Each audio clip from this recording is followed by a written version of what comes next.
Hello everyone. अभी तक हमने केमिकल काइनेटिक्स में पढ़ा किसी भी रिएक्शन के लिए, केमिकल रिएक्शन के लिए रेट कैसे निकालेंगे, और उसके साथ साथ हमने rate of appearance as well as हमने रेट ऑफ डिसअपीरियंस भी देखा था। अब बात करते हैं हम दो तरह के रेट ऑफ रिएक्शन के बारे में। पहला होता है अपना इंस्टेंटेनियस रेट ऑफ रिएक्शन। तो देखो, इंस्टेंटेनियस रेट ऑफ रिएक्शन उस रेट को बोला जाता है जो किसी पर्टिकुलर इंस्टेंट ऑफ टाइम पे निकाला जाए। हमने कोई पॉइंट ऑफ टाइम फिक्स कर लिया, कोई भी रिएक्शन हो रही है 0 से 20 सेकेंड, और हमें बोला जाए कि 14 सेकेंड पर अगर रेट निकाला जाए, 14 सेकेंड पर रेट निकालो, तो that particular instant of time पे निकाले जाने वाला रेट क्या होगा? Instantaneous rate. ठीक है, तो हम यहाँ लिख दें the rate of reaction calculated at particular instant of time is known as instantaneous rate of reaction। ठीक है, इसके बाद आता है दूसरा एवरेज रेट ऑफ रिएक्शन। ठीक है, दूसरा आता है average of rate of reaction. अगर हम इस इंस्टेंटेनियस रेट ऑफ रिएक्शन को देखें तो देखो, मैंने ये ले लिया अपना ग्राफ, इस एक्सिस पर ले ली कंसंट्रेशन, इस एक्सिस पर ले लिया मैंने टाइम। अच्छा, जब कंसंट्रेशन कुछ ना कुछ तो रही होगी, मतलब कुछ ना कुछ तो कंसंट्रेशन एग्जिस्ट करेगी जब ये रिएक्शन स्टार्ट होगी। तो मैंने मान लिया अपने इस पॉइंट से कंसंट्रेशन इनिशिएट होना शुरू हो गई, रिएक्शन मतलब कंसंट्रेशन में चेंज आना शुरू हो गया। तो रेट ऑफ रिएक्शन कैसे करेंगे कि ये स्लाइटली डिक्रीज होता हुआ ऐसे डिक्रीज होता चला जाएगा ग्राफ। ठीक है, ये आ गया अपना रेट ऑफ रिएक्शन के लिए ग्राफ, कंसंट्रेशन और टाइम के एक्सेस के अकॉर्डिंग। अब देखो, हम अगर टाइम ऑब्जर्व करें तो हम एक से ज्यादा अगर टाइम पीरियड लें, मान लो हमने टाइम t1 ले लिया, इधर यहाँ 0 था, यहाँ हमने ले लिया t1। t1 पे अगर चेंज देखें तो वो क्या आएगा?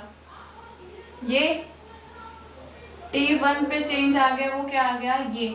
तो ये पॉइंट ऑफ टाइम, ठीक है, ये पॉइंट ऑफ टाइम, ये कंसंट्रेशन का क्या पॉइंट रहा? इधर c1 और इधर क्या रहा? t1। ऐसे ही हम एक और टाइम पे अगर ऑब्जर्व करें ग्राफ को, मान लो मैंने इस t2 टाइम पर कर लिया, ये t2, t3, t4 ऐसे सोन बढ़ते चले गए। तो अगर मैं t2 पे ऑब्जर्व करूं अपना जो रेट ऑफ रिएक्शन की जो एक पॉइंट है इस ग्राफिकल लाइन पे, तो वो क्या आएगी? ये, और इसको मिला दे कंसंट्रेशन से, तो अपना कंसंट्रेशन पे जो पॉइंट आया वो क्या आया? ये c2। अच्छा, इंस्टेंटेनियस रेट ऑफ टाइम के लिए अगर मैं बात करूं तो मैं ये बोल दूं कि इन दोनों पॉइंट में से किसी एक रेट ऑफ रिएक्शन की बात करें, या तो C1 पॉइंट पे या C2 पॉइंट पे, या तो T1 टाइम पे या T2 टाइम पे। तो वो particular time, instant of time, वो जो रेट निकलेगा तो वो क्या होगा? अपना इंस्टेंटेनियस रेट ऑफ रिएक्शन। और अगर एवरेज रेट ऑफ रिएक्शन की बात करें तो हम क्या देखेंगे? Change in concentration per unit change in time. तो चेंज इन कंसंट्रेशन क्या आ जाएगा? Delta C divide by change in time क्या आ जाएगा? Delta T। कंसंट्रेशन में चेंज क्या निकलेगा अपना? C2 माइनस C1, और टाइम में चेंज क्या निकलेगा? T2 minus T1। तो ये जो रेट निकला, इस रेट को बोला जाता है एवरेज रेट ऑफ रिएक्शन। ठीक है, instantaneous rate of reaction particular instant of time पे निकाला जाए, और एवरेज रेट ऑफ रिएक्शन आ गया अपना ये। अब देखो, हम फाइनल वाली में से इनिशियल वाली माइनस कर रहे हैं, लेकिन अपनी इनिशियल कंसंट्रेशन तो क्या रही होगी? ज्यादा रही होगी, धीरे धीरे वो कम होती चली जाती है। मतलब यहाँ पे डेल्टा C क्या आएगा? नेगेटिव। तो हम निशान लगा देते हैं नेगेटिव का इसके आगे, और इधर निशान लगा देते हैं इसके आगे, ताकि वो कंसंट्रेशन नेगेटिव में ना जाए। ये दोनों हो गए अपने average rate and instantaneous rate of reaction. अब हम बात करते हैं factors affecting rate of reaction. किसी भी रिएक्शन के रेट को कौन कौन से फैक्टर्स अफेक्ट करेंगे उनके बारे में देखते हैं। तो देखो, ऐसे तो बहुत सारे फैक्टर्स होते हैं जो किसी भी रिएक्शन के रेट को अफेक्ट करते हैं, बट उनमें से जो इम्पोर्टेंट है, जो हमारी बुक में मेंशन्ड है, हम उनको एक एक करके इधर पढ़ते चलते हैं। तो सबसे पहला जो फैक्टर अफेक्ट करता है इसे, वो होता है नेचर ऑफ रिएक्टेंट। सबसे पहला जो फैक्टर अफेक्ट करेगा वो होता है नेचर ऑफ रिएक्टेंट। देखो, नेचर ऑफ रिएक्टेंट में क्या बात करें, हम कैसे बात करते हैं? हमने कल रिएक्शन देखी थी, एक आयनिक रिएक्शन देखी थी, एक कोवेलेंट रिएक्शन देखी थी। देखो, ये रिएक्शन देखी थी ना हमने, AgNO3 NaCl, और क्या बना देगा? ये व्हाइट प्रेसिपिटेट फॉर्म करता है सिल्वर क्लोराइड के, और दूसरा क्या फॉर्म करेगा? NaNO3। ये मैंने डाउन लगा दिया एरो को डाउनवर्ड डायरेक्शन में, विच रिजेंबल्स के प्रेसिपिटेट के फॉर्म में कन्वर्ट हो गया। अच्छा, ये रिएक्शन आयनिक रिएक्शन होती है। ठीक है, ये रिएक्शन कौन सी थी? आयनिक रिएक्शन। इस रिएक्शन की अगर एग्जिस्टेंस की बात करें, इस रिएक्शन के रेट की बात करें, टाइम की अगर बात करें, तो ये बहुत ही माइक्रोसेकंड में एग्जिस्ट करती है, बहुत ही कम टाइम पीरियड कंज्यूम करती है रिएक्शन प्रोसीड होने के लिए। और वो किसकी वजह से होती है, यहाँ आयंस की वजह से। इधर Ag+ बनता है, इधर NO3- बनता है, यहाँ Na+ रहेगा और यहाँ Cl-। वो फटाफट विद इन माइक्रोसेकंड्स कंबाइन करते हैं और प्रोडक्ट को फॉर्म कर देंगे। ठीक है, ये रिएक्शन होती है। एक रिएक्शन देखी थी हमने कोवेलेंट रिएक्शन, हम ये देखते हैं nitrogen plus thrice of hydrogen forms twice of ammonia, ये रिएक्शन होती है। इस रिएक्शन में कोवेलेंट बॉन्ड डिसोशिएट होते हैं, इधर आयंस बन रहे थे, आयन कंबाइन कर रहे थे, यहाँ क्या करेंगे, कोवेलेंट बॉन्ड बनते हैं और कोवेलेंट बॉन्ड ही फॉर्म होते हैं। अच्छा, नाइट्रोजन नाइट्रोजन ट्रिपली बॉन्डेड रहता है, हाइड्रोजन हाइड्रोजन सिंगली बॉन्डेड, और इधर नाइट्रोजन हाइड्रोजन फॉर्म होंगे, ये ऐसे फॉर्म होते हैं। मतलब ये जब प्रोडक्ट बनेगा तो ये नाइट्रोजन नाइट्रोजन बॉन्ड टूटेगा, ये हाइड्रोजन हाइड्रोजन बॉन्ड भी टूटेगा और फॉर्म क्या हो जाएगा, नाइट्रोजन एंड हाइड्रोजन बॉन्ड। तो इधर क्या फिनोमिना प्रोसीड होगा, बॉन्ड ब्रेकिंग, यहाँ क्या होगा, बॉन्ड ब्रेकिंग, और इधर क्या होगा, बॉन्ड फॉर्मेशन। यहाँ क्या लिख सकते हैं, बॉन्ड फॉर्मेशन। तो अगर इन दोनों रिएक्शन की बात करी जाए तो आयनिक रिएक्शन का रेट ज्यादा होता है कोवेलेंट रिएक्शन के कंपैरिजन में। यहाँ लिख दूं मैं, rate of ionic reaction is greater than rate of covalent reaction. ठीक है, और वो कोवेलेंट रिएक्शन का रेट कम क्यों हो रहा था, आयनिक का ज्यादा क्यों हो रहा था, that is completely depending on nature of reactant. हमने जो नेचर लिया, हमने ऑलरेडी आयनिक कंपाउंड लिए, फटाफट आयंस बनाए, प्रोडक्ट फॉर्म कर दिया, विद इन माइक्रोसेकंड्स ये रिएक्शन हो गई। दूसरे में हमने क्या लिया, कोवेलेंट कंपाउंड लिए, उनमें कोवेलेंट कंपाउंड में बॉन्ड फॉर्मेशन होगी, बॉन्ड ब्रेकिंग होती है और तब जाके प्रोडक्ट फॉर्म होगा। तो वो ऑटोमेटिकली किससे डिपेंडेंट हो गया, नेचर ऑफ रिएक्टेंट पे डिपेंड हो गया। दूसरा हम क्या बोल सकते हैं इनमें कि अगर रिएक्टेंट के नेचर या रिएक्टेंट की स्टेबिलिटी की बात करें, वो भी तो एक तरीके से नेचर का ही हिस्सा हो गया। तो रेट ऑफ रिएक्शन में आता है, रेट ऑफ रिएक्शन में लिखा जाता है that rate of reaction, ROR का मतलब rate of reaction, inversely proportional होता है स्टेबिलिटी ऑफ रिएक्टेंट्स। ठीक है, और rate of reaction directly proportional होता है stability of products, stability of products. Inversely proportional stability of reactant के और डायरेक्टली प्रोपोर्शनल होता है स्टेबिलिटी ऑफ प्रोडक्ट के। इनवर्सली प्रोपोर्शनल कैसे, रिएक्टेंट के रेट के, ये रिएक्टेंट की स्टेबिलिटी के, जितना ज्यादा अनस्टेबल अपना रिएक्टेंट, रिएक्शन फटाफट प्रोसीड होने की टेंडेंसी रखेगी, वो फटाफट किस में कन्वर्ट होंगे, प्रोडक्ट में कन्वर्ट होंगे। जितना ज्यादा स्टेबल प्रोडक्ट होगा, रिएक्टेंट की क्या कोशिश रहेगी, फटाफट उतनी ही स्पीड से किस में कन्वर्ट होंगे, प्रोडक्ट में कन्वर्ट होंगे। तो हमने ये रिलेशनशिप लिख दिया इनका कि रेट ऑफ रिएक्शन जो होता है वो इनवर्सली तो प्रोपोर्शनल होता है स्टेबिलिटी ऑफ रिएक्टेंट्स के और डायरेक्टली प्रोपोर्शनल होता है स्टेबिलिटी ऑफ प्रोडक्ट्स के। अच्छा, सेकेंड फैक्टर जो अफेक्ट करता है वो होता है physical state of reactant. Second factor जो अफेक्ट करता है रेट ऑफ रिएक्शन को वो होता है physical state of reactants. Physical state of reactant से क्या मतलब, अगर किसी भी कंपाउंड के फिजिकल स्टेट की बात करें वो तीन ही स्टेट में एग्जिस्ट करेगा, सॉलिड, लिक्विड एंड गैस। तो हम अगर उन्हीं तीनों स्टेट के बारे में बात करें तो अपना रिएक्टेंट अगर लिया जाता है गैसियस स्टेट में तो रेट ऑफ रिएक्शन सबसे ज्यादा होगा। उसके बाद रेट ऑफ रिएक्शन होता है लिक्विड्स के लिए और सबसे कम होता है रेट ऑफ रिएक्शन सॉलिड्स के लिए। ठीक है, अच्छा, ये काम में ये जो स्टेटमेंट थी इसमें कोलिजन थ्योरी का बहुत इंपॉर्टेंट रोल है। आगे आएगी कोलिजन थ्योरी, आप पढ़ोगे कि क्या होती है कोलिजन थ्योरी, उसको भी देखेंगे। बट उसमें कोलिजन थ्योरी का इंपॉर्टेंट रोल कैसे होता है, देखो गैसेस के पार्टिकल होते हैं ऐसे दूर दूर, रेंडमली अलाइंड होते हैं, मतलब इनके बीच में डिस्टेंस है ज्यादा, तो पार्टिकल के एक दूसरे के पास आने की और टकराने की टेंडेंसी क्या होगी, ज्यादा होगी। ठीक है, पार्टिकल एक दूसरे के साथ कोलाइड करेंगे, कोलाइड करके वो क्या फॉर्म करेंगे, प्रोडक्ट फॉर्म करेंगे। ये कोलिजन थ्योरी बोलती है जितने ज्यादा कोलिजन उतना ही ज्यादा रेट ऑफ रिएक्शन, उतनी स्पीड से रिएक्शन प्रोसीड होगी। तो गैसेस में कोलिजन की टेंडेंसी क्या होती है, ज्यादा होती है। अगर हम बात करें सॉलिड की, तो सॉलिड में पार्टिकल कैसे रहते हैं, दूसरे के पास पास बिल्कुल, मतलब एक दूसरे से इतने स्ट्रॉन्गली बाउंडेड होते हैं, इतना स्ट्रॉन्ग फोर्स ऑफ अट्रैक्शन होता है कि किसी दूसरे पार्टिकल से कोलिजन इनका पॉसिबल ही नहीं है। मतलब काफी टफ है, पॉसिबल तो है बट वो काफी टफ है, काफी टाइम कंज्यूम करेगा। तो हम क्या बोल देते हैं कि अगर अपने रिएक्टेंट का नेचर सॉलिड है तो उस केस में रेट ऑफ रिएक्शन सबसे कम होगा, और अगर हमारे रिएक्टेंट का नेचर गैसियस है तो वहां पे रेट ऑफ रिएक्शन सबसे ज्यादा होगा। तीसरा फैक्टर जो अफेक्ट करता है रेट ऑफ रिएक्शन को वो होता है surface area of reactant.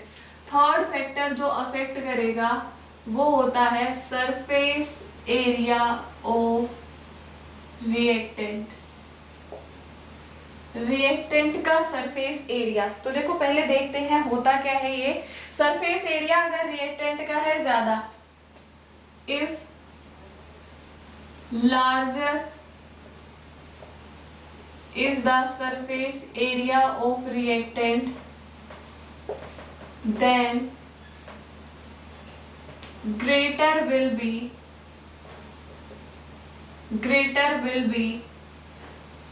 rate of reaction।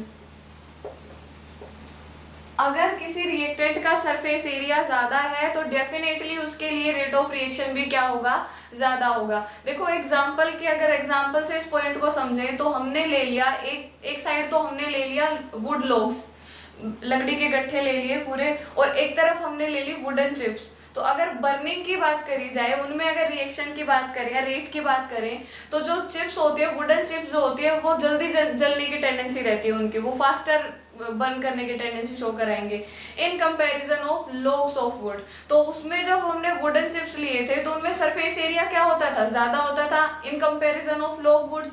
तो वो प्रूव हो गया ना कि जितना ज्यादा सरफेस एरिया उतनी ही ज्यादा रेट ऑफ रिएक्शन रहेगी। ऐसा ही हम शुगर में देख लेते हैं, अगर शुगर के पार्टिकल ज्यादा बड़े साइज में है तो उनके लिए सरफेस एरिया क्या रहेगा, कम रहेगा। इन कंपैरिजन ऑफ दैट हम बड़े पार्टिकल के कंपैरिजन में अगर पाउडरी फॉर्म में ले लें तो वहां सरफेस एरिया ज्यादा होगा, लेकिन शुगर के डिसॉल्व होने की टेंडेंसी भी किस में रहेगी, पाउडरी फॉर्म में।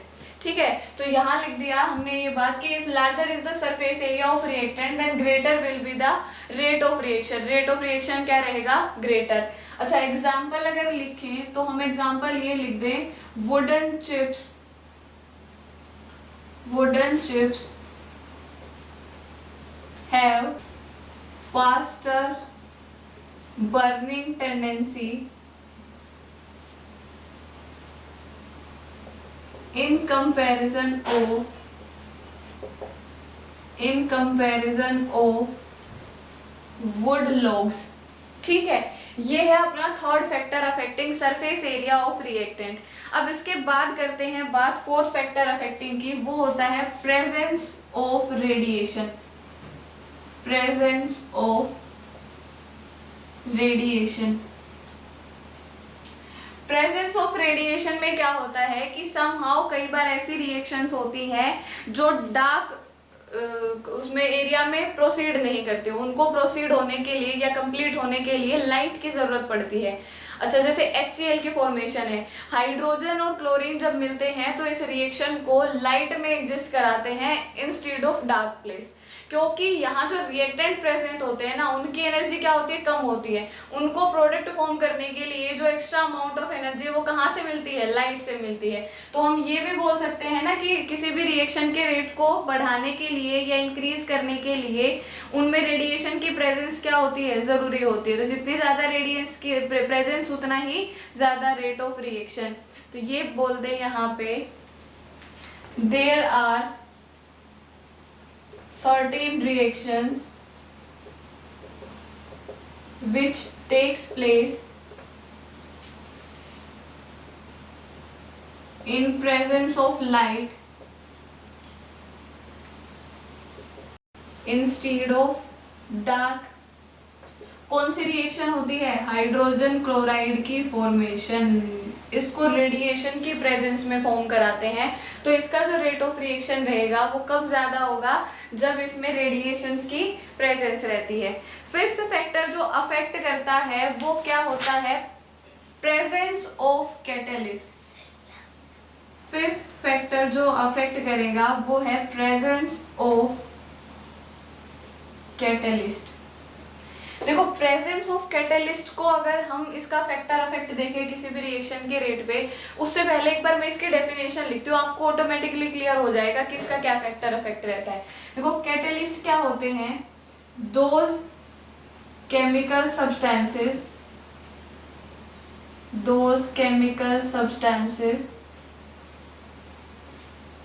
which increase rate of reaction without undergoing any chemical change। ऐसे सब्सटेंसेस जो किसी भी रिएक्शन के लिए रेट को क्या कर दें, इंक्रीज कर दें, without undergoing any chemical change. मतलब वो रिएक्शन के रेट को तो बढ़ाएंगे लेकिन उनके केमिकल कॉम्पोजिशन में कोई चेंज नहीं आएगा। वो क्या होते हैं, कैटलिस्ट होते हैं। तो देखो हमें अलग से कुछ एक्सप्लेन करने की है नीड, कुछ भी नहीं है। क्या लिखा है कि कैटलिस्ट वो सब्सटेंस होते हैं जो रिएक्शन के रेट को इंक्रीज करते हैं। तो मेन काम इनका वैसे क्या रहता है कैटलिस्ट का, आगे ये टॉपिक और अच्छे से इलेबोरेट होगा। अभी देखो अगर हम ये लिखें, हमने ले लिया कोई भी एक्सिस, ठीक है, और उस एक्सिस में हमने एक तरफ ले ली, एक तरफ एक्सिस की तरफ हमने ले लिया एनर्जी और दूसरी तरफ हमने ले लिया रिएक्शन की प्रोग्रेस। ठीक है, दूसरी तरफ हमने ले लिया रिएक्शन की प्रोग्रेस। तो यहाँ माने रिएक्टेंट और यहाँ होते हैं प्रोडक्ट। आर का मतलब रिएक्टेंट और पी का मतलब प्रोडक्ट। जब ये रिएक्टेंट प्रोडक्ट में कन्वर्ट होंगे तो इनमें एक ट्रांजिशन फेज बनेगी, एक ट्रांजिशन स्टेट बनती है। ठीक है, ये आगे आएगी, थोड़ी अच्छे से इलेबोरेट होगी, बस अभी के लिए मैं ओरली ऐसे बता रही हूँ कैटलिस्ट की प्रेजेंस के। कैटलिस्ट काम क्या करता है, तो देखो ये रिएक्टेंट जब प्रोडक्ट में कन्वर्ट होंगे तो कुछ ऐसे ऐसे एनर्जी के कंजप्शन के बाद होंगे। ये जो अमाउंट रहता है ना, ये जो एनर्जी बैरियर रहता है, यहाँ मैं सिर्फ इतना लिख दूं, एनर्जी बैरियर अभी के लिए बोल दिया E1 कि रिएक्टेंट को देखो इतनी एनर्जी तो चाहिए चाहिए प्रोडक्ट में कन्वर्ट होने के लिए, ये एनर्जी बैरियर को क्रॉस करने के लिए। ठीक है, अब हमारा कैटलिस्ट क्या करेगा, जैसे इस रिएक्शन में अपन ने ऐड कराया कैटलिस्ट इस रिएक्शन बैरियर को, एनर्जी बैरियर को डिक्रीज कर देता है। अब जो ये बना, इसको मैं ब्लू पेन से शो कर देती हूँ। अब जो ये एनर्जी बैरियर बना जिसको E2 बोलते हैं, देखो एनर्जी बैरियर क्या हो गया ना, कम हो गया। एनर्जी बैरियर कम होते ही रिएक्शन क्या होगी, फटाफट मूव करना शुरू कर देते हैं रिएक्टेंट प्रोडक्ट की तरफ। तो ये कैटलिस्ट का काम होता है, एनर्जी बैरियर को कम करना। और ऐसे इफेक्ट ये देखा हमने कि कैटलिस्ट रिएक्शन के रेट को क्या कर देते हैं, इंक्रीज कर देते हैं। सिक्स्थ फैक्टर जो अफेक्ट करेगा रिएक्शन रेट को वो क्या होता है, टेम्परेचर। देखो बहुत इजीली अंडरस्टूड है ये चीज कि अगर हम किसी रिएक्शन के लिए टेम्परेचर बढ़ाते हैं तो उस रिएक्शन की स्पीड भी क्या हो जाती है, ज्यादा हो जाती है। शुगर को वाटर में डिसोल्व करें तो एक टाइम ऐसा आ जाता है जब शुगर की डिसोल्यूशन कैपेसिटी स्लो हो जाती है और हम उस टाइम पे उस वाटर को हीट अप कर दें तो उसकी डिसोल्यूशन कैपेसिटी क्या हो जाती है, इंक्रीज हो जाती है, वो और ज्यादा अमाउंट में डिसोल्व होना शुरू हो जाएगी। तो दैट मीन्स टेम्परेचर बढ़ाने पे रेट ऑफ रिएक्शन क्या हो रहा है, इंक्रीज हो रहा है। लेकिन स्टेटमेंट क्या दी जाती है, with the rise of 10 degree Celsius temperature rate of reaction increases 2 to 3 times. 2 से 3 गुना स्पीड बढ़ जाती है रेट ऑफ रिएक्शन की जब हम टेम्परेचर को सिर्फ 10 डिग्री राइज करें। ठीक है, तो ऐसे टेम्परेचर का हो गया। एक और भी रिलेशनशिप होता है, हम एक इक्वेशन पढ़ते हैं अर्हीनियस इक्वेशन, वो क्या देखेंगे, K is equals to AE की power minus EA upon RT। मैं लिख देती हूँ यहाँ पे, ये कौन सी इक्वेशन होती है, अर्हीनियस इक्वेशन। पढ़ेंगे आगे, वहां से भी ये बहुत अच्छे से क्लियर हो जाएगा कि टेम्परेचर के राइज करने से रिएक्शन का रेट कैसे राइज करता है। ठीक है, सेवंथ फैक्टर जो अफेक्ट करता है रिएक्शन के रेट को वो होता है कंसंट्रेशन ऑफ रिएक्टेंट। और काफी इंपॉर्टेंट टॉपिक है ये, क्योंकि इसके जस्ट बाद हम ऑर्डर ऑफ रिएक्शन निकालना सीखेंगे और ऑर्डर ऑफ रिएक्शन में काफी अहम रोल प्ले करती है, काफी इंपॉर्टेंट रोल प्ले करती है। तो देखो कंसंट्रेशन ऑफ रिएक्टेंट में क्या बोला जाता है, क्या हम स्टेटमेंट्स यूज करते हैं उनमें कि किसी भी रिएक्शन में अगर रिएक्टेंट की कंसंट्रेशन ज्यादा है तो उसके लिए रेट ऑफ रिएक्शन भी क्या होगा, ज्यादा होगा। But this is in general वे, हम ये लिख दें generally on increasing concentration of reactants rate of reaction also increases। कि सामान्यतः ऐसा होता है कि किसी भी रिएक्शन में अगर रिएक्टेंट की कंसंट्रेशन हम ज्यादा रखें तो वहां पे रेट ऑफ रिएक्शन भी क्या होगा, ज्यादा होगा। बट समटाइम ऐसा भी हो सकता है कि वो रेट ऑफ रिएक्शन कम भी हो जाए। By increasing the concentration of reactant rate of reaction might be decrease, वो डिक्रीज भी हो सकता है। तो मैं यहाँ लिख दूं इट में also decreases on increasing concentration of reactant की कंसंट्रेशन इंक्रीज करने पे रेट ऑफ रिएक्शन डिक्रीज भी हो सकता है। ऐसा कोई कंपल्शन नहीं है कि इंक्रीज ही होगा। बट अगर 100 रिएक्शन देखी जाए तो उनमें 95 के लिए रेट ऑफ रिएक्शन कंसंट्रेशन बढ़ाने पे बढ़ेगा, ठीक है, इसलिए इसको जनरली वर्ड यूज करते हैं। अच्छा, ये क्या दिया गया था, किस बेसिस पे दिया गया था, मतलब काफी आर्गुमेंट्स हुए थे इस पे कोलिजन थ्योरी पे जब ये रेफरेंस दिया गया कंसंट्रेशन पे, लेकिन फिर भी कोलिजन थ्योरी काफी इंपॉर्टेंट रोल प्ले करती है। तो कोलिजन थ्योरी के अकॉर्डिंग क्या हुआ था, वो थ्योरी बोलती थी कि अगर कंसंट्रेशन ज्यादा रखते हो रिएक्टेंट की तो कोलिजन होने के चांसेस भी क्या रहते हैं, ज्यादा रहते हैं। जितनी ज्यादा कंसंट्रेशन रिएक्टेंट की, रिएक्टेंट के मॉलिक्यूल्स उतना ही ज्यादा कोलाइड करेंगे, रिएक्टेंट के मॉलिक्यूल उतना ही ज्यादा आपस में टकराते हैं, और जितने ज्यादा मॉलिक्यूलर कोलिजन एग्जिस्ट करेंगे उतना ही ज्यादा रेट ऑफ रिएक्शन होगा, ठीक है। तो मैं यहाँ लिख देती हूँ according to collision theory, according to collision theory, if concentration of reactant is greater then molecular collisions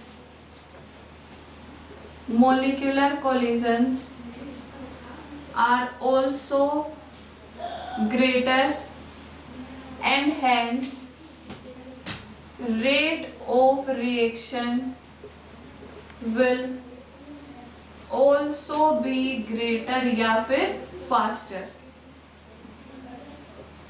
rate of reaction भी क्या हो जाएगा, ग्रेटर या फास्टर।